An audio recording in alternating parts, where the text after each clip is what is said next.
Welcome back to the BlackTrack, where I do commentary and review on movies with an all-black cast, or at least a black lead. Today's movie didn't quite make the cut for Halloween, but you know what? Screw it. I'm calling an audible. Why not one more horror movie? As far as I'm concerned, it's still spooky season until Thanksgiving. The movie in question is Death by Temptation, a 1990 film directed, written, produced, and starred in by James Bond III. Boy, I know he got oven roasted for that name growing up. When somebody is credited as basically doing it all for a film, you know you're in for something different, we'll say. Death by Temptation was distributed by Troma Entertainment, and you can't really talk about the movie without going into a little bit of history about Troma.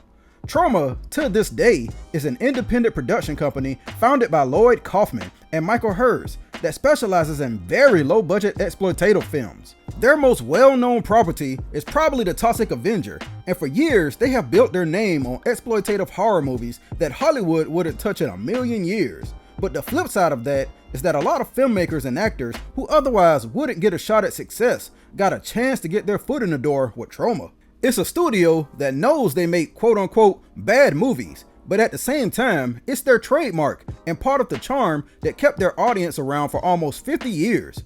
It's something you have to keep in mind when watching Death by Temptation, because it's immediately noticeable that it was made with a tiny budget. Even though, according to Lloyd Kaufman, Death by Temptation had the highest budget of any Troma film ever made. Death by Temptation is about a seductress who hangs out at a bar looking for men that she can take home. But like my boys BBD once said, never trust a big button to smile. That woman might be poison. Death by Temptation is a movie that James Bond III threw together with the best of intentions. But were those intentions good enough to tempt people to like this movie? Let's BlackTrack and find out.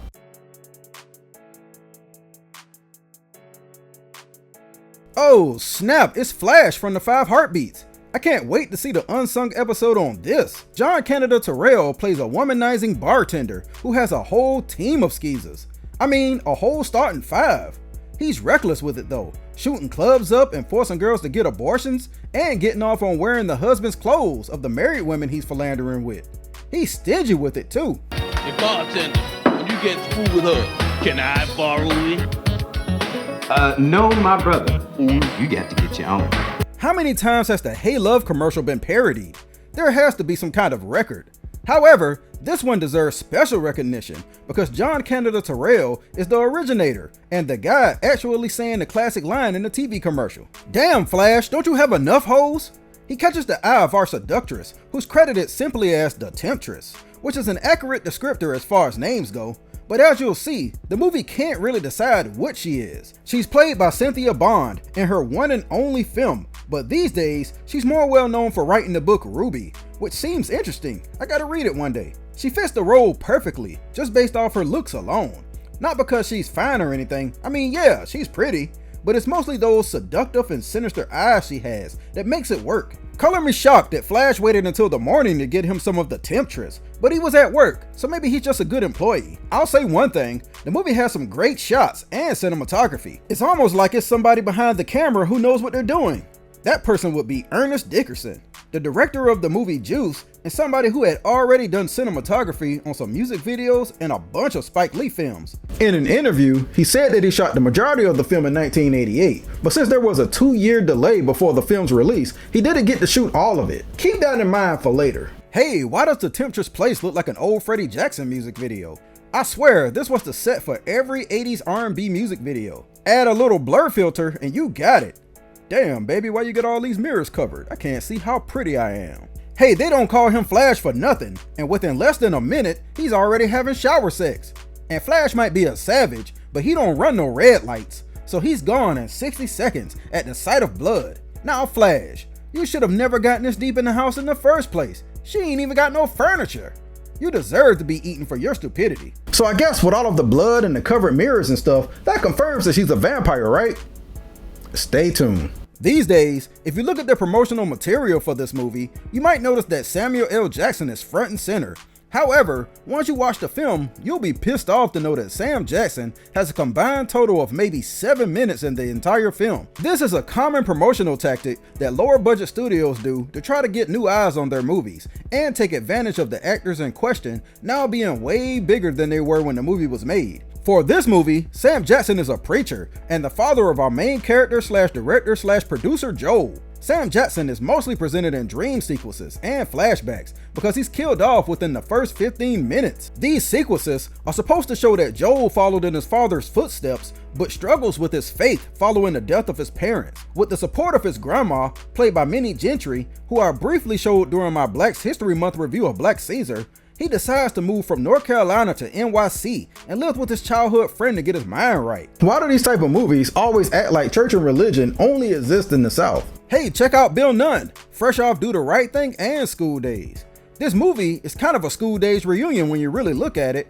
James Bond III, Bill Nunn, and Kadeem Hardison, who plays the childhood friend Kay in this movie, all starred in School Days as part of the Fellas group. Sam Jackson was also in School Days as the man who picked a fight with the fellas at the restaurant. Ernest Dickerson did cinematography on School Days, and finally, one of the brownstones that they used in the movie belonged to Lawrence Fishburne, who also starred in School Days. I bet being a black filmmaker back then was so great. All you had to do was tell your friends, hey, I need you for about 2 weeks for this movie I'm doing, and everybody would just show up. This was truly the good old days. Anyway, Bill Nunn plays Dougie, a bar regular who has terrible game, even by 90s standards. You have lips like wine. I wants to get drunk tonight. Hey, what? One day he's a doctor, then he's famous. He's whatever he needs to be to get the draws. I don't know why he's trying so hard. Clearly it doesn't take much to pull anything out of this place because this guy Norman here gets the Temptress with little to no effort. He looks like he could be her creepy uncle, the molester uncle that Chris Rock was talking about. Sure, you could say that the Temptress doesn't discriminate, but I like to think even a succubus has some standards. Yep, that's what I'm putting my money on, her being a succubus. It makes the most sense. A succubus could either use you for sex and let you live, or they can use you for sex and kill you and just take your soul. Norman gets to live, but since he's a married man, she leaves him with a bunch of scars and bruises that he seems weirdly okay with, all things considered. Bitch, what the hell's wrong with you? I mean, how am I supposed to explain this to my wife? It's not until she tells him that she gave him that package that he loses it. You don't look like you got anything. Yeah, see Norman, that's where you messed up at. Wouldn't a woman who's fine be more than likely to have something than one who's not? But damn, straight to AIDS though? Don't pass HIV, don't collect $200? Ooh, looks like she gave it to him prime same day delivery too. He's already showing symptoms. I know the AIDS diagnosis seems a little overboard, but this was dead in the middle of the height of HIV AIDS awareness. I kinda like the fact that the Temptress only really attacks guys who are corrupt themselves. She feeds and thrives off their unfaithfulness and lack of morals, which makes it kinda hard to hate her. Then again, maybe I spoke too soon, because the next man she takes home is a gay man. And what the hell is his crime? The movie makes it seem as if he was targeted really only because he's closeted and not living his truth. All I know is he gets it worse than any other victim in the movie. I'd love to hear the logic behind this one. Maybe they just needed to up the body count somehow, no pun intended. Props to Death by Temptation for not giving the gay man the AIDS. I know the temptation was there, but that would have been too easy. Joe's best friend Kay, played by Kadeem Hardison, comes back in town and immediately goes to the bar. I know it seems like everybody in this city is just drunk all the time, but the reality is, this movie only has like 3 sets and it rotates based on the situation. There's the bar, the Freddie Jackson bedroom, the brownstone exterior and interior, and that's it. To be fair though, the actors do a good job of disguising that fact by keeping you focused on them instead of the limited resources. For some reason, the Temptress takes a liking to Kay, probably only because he's a new face in this place. She doesn't even recognize him for being a struggling D-level actor, but I bet he brings it up every chance he gets. Oh, you might have seen me in a couple of flicks. I'm an actor. Maybe Shakedown on Reed Avenue, Born in Bed-Stuy, 3 Tough Cookies. See? The only thing that saves Kay's life is the fact that he's a man of his word and a good friend and has to go meet Joel at his place. I have to mention the dream sequence he has though, with the sax player in the background, because is he gonna watch? I love the relationship that Kay has with Joel. They have great chemistry in this movie, and it doesn't feel forced at all. It probably came easy since they already played friends in School Days, and were already friends in real life. Kay is a street-savvy New Yorker, and even though it's the typical teach the country bumpkin some swag routine, it doesn't come off as malicious or insulting like it normally does. Only thing I hate about it is the scene where Kay is watching Joel try on different outfits. You know what would have been great right here? That's right, you guessed it. A musical montage. but instead we get complete silence in the background. What the hell? Feel this shit, you know what I'm saying? Go back. Oh no, oh no. Kadeem kind of carries this movie on the low, so it still works. And this movie premiered in the middle of his iconic run on the TV show A Different World. So I guess that's another actor's success that the film takes advantage of. Well, would you look at that? It's Freddie Jackson. He must have requested a cameo in exchange for using his music video sets. What'd you say? Let's get out of here and go rocking for old time's sake, all right? I would love it, Freddie. Oh, he said the thing. I really wish the movie showed us the first meeting between Joel and the Temptress, because instead we get a short conversation between Joel and Kay at the only bar in town, where he tells Kay he met a woman already. She's pretty. Damn, that wasn't the expectation? What I do like about the scene is how the Temptress slowly moves into the conversation from the background. It's well shot and kinda creepy how she moves into focus and pulls the bait and switch, pretending not to know Kay and swooning all over Joel. It might seem like Kay is hating on Joel finding a woman, but he's legit concerned about the fact that she used to be the homie, now she act like she don't know me. Which was kind of dumb on the part of the Temptress. Why not just play both sides until you get what you want? Now you look suspect. Kay ain't the only one looking out for Joel. Grandma got the prayer warriors on deck back in North Carolina. The Temptress is not a fan and attempts to attack her faith by giving the poor woman a heart attack from a distance.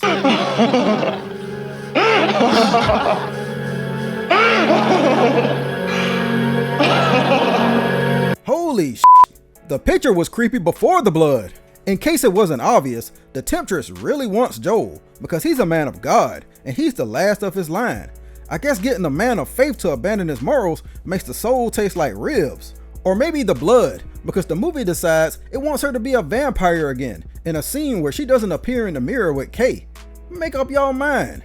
You know, when there's only one bar in town, you tend to develop some friendships, and Kay confides in Dougie about what he's experiencing with the Temptress. Dougie isn't even surprised or scared or anything, because he says he's heard some things about her too, aside from those AIDS rumors. See, Dougie is part of a special unit of the FBI who specializes in the paranormal. What? Sounds like something they tell a guy when they're trying to get rid of him. I know my tax dollars ain't paying for this. Yeah, let's put Dougie on the Ghosts and Goblins team with his drunk ass. Like, what kind of self-respecting agent would even have these kind of posters at his desk? Regardless, he's done his homework and tells Kay that he's been trying to find hard evidence on the Temptress and the fact that the men who go home with her are never seen again. It's a cool twist because his talk game was so bad only because he had no intention of taking any of the women home. He was just staking out the bar hoping to stake some vampires. This supernatural succubus stuff is beyond Dougie and the FBI, so they enlist the help of a psychic, or maybe she's a spirit medium. Hell, I don't know. At least there's no tarot cards. Here is revealed that the Temptress is actually a demon that only takes the form of a sexy woman. Madame Sonia, the psychic, is played by singer Melba Moore, and for her to have limited screen time, she murdered her little part. She gets possessed by the Temptress, and well, it's better to just show you. War against the beast and expect to live! God damn! She probably could have played the Temptress herself. What happened to the days when Grandma just dreamed of fishes or something? Grandma Joel is having crazy nightmares of all the Temptress victims, and at first I was a little confused because Norman didn't get killed by the Temptress, but then he reveals his wife shot him because he gave her the AIDS. Wait, she still slept with him with those claw marks and him looking the way he did? I mean, I'm not victim blaming, but I'm gonna need some victim explaining. It still doesn't get her to leave home, but once Kay confirms her fears with a phone call, she makes the 9.5-hour drive to New York for her grandbaby. Of course, we don't see this journey because it would absolutely destroy the timeline, but just go with it. So Dougie and Kay's big plan is to trick the Temptress into drinking holy water, and when she starts having a fit, they plan to stab her, not with a wooden stake, but with a large knife that I think was supposed to cut her heart out or something. I don't know, man. I been gave up on the lore. If the movie doesn't care, I damn sure don't. The Temptress is too strong for this simple ass plan though, and vows to strike down upon thee with great vengeance and furious anger those who attempt to poison her. Dougie gets his as soon as he gets outside, when he tries to commandeer the bartender's car with an FBI badge. Hey, doesn't he already know you? But newsflash, if she knew y'all was up to no good, wouldn't she know about the bartender too, seeing as he made the drinks? Dougie is attacked by a puppet, which looks kinda stupid, I gotta admit. K's death is way better and gives me Nightmare on Elm Street vibes. He actually makes it back home, but then sees an image of himself in the TV acting a fool. As he approaches it, the TV suddenly eats him and sucks him into it. At first spitting out blood and guts, but then revealing that he's actually just stuck in the TV, which makes no sense. But the effect is so good for a movie like this that I can overlook it. This scene was one of the scenes shot by Ernest Dickerson, and I love listening to him explain the practicality of it. All he did was hollow out the TV, put a film screen over it, and then project Crazy Kadeem onto the screen to make it look like it was actually on the TV. Then for the bite scene, he just put latex on the TV and had somebody behind the screen literally reach out and grab Kadeem through the latex. It looks so advanced, and if it doesn't justify practical effects over CGI, I don't know what will. Speaking of Ernest Dickerson, remember when I said in the beginning that he shot most of the film but not all of it and couldn't return to finish the finale?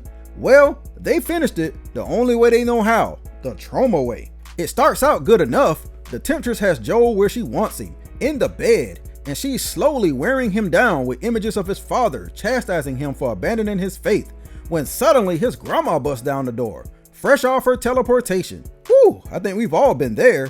I don't think Joel has to explain though when the girl in question has fangs. The design of the Temptress is great right here, and had they stopped right here, I would have no complaints.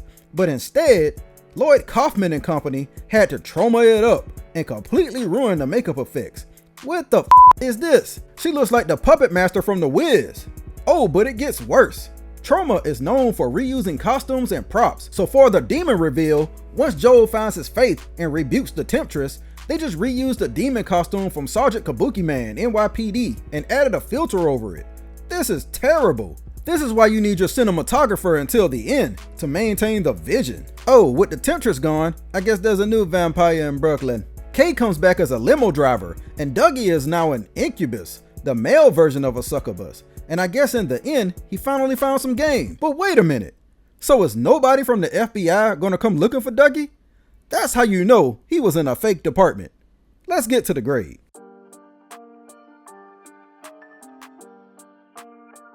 Make no mistake, Death by Temptation would have probably been a Tubi movie if it came out today, but that's not me saying it's bad.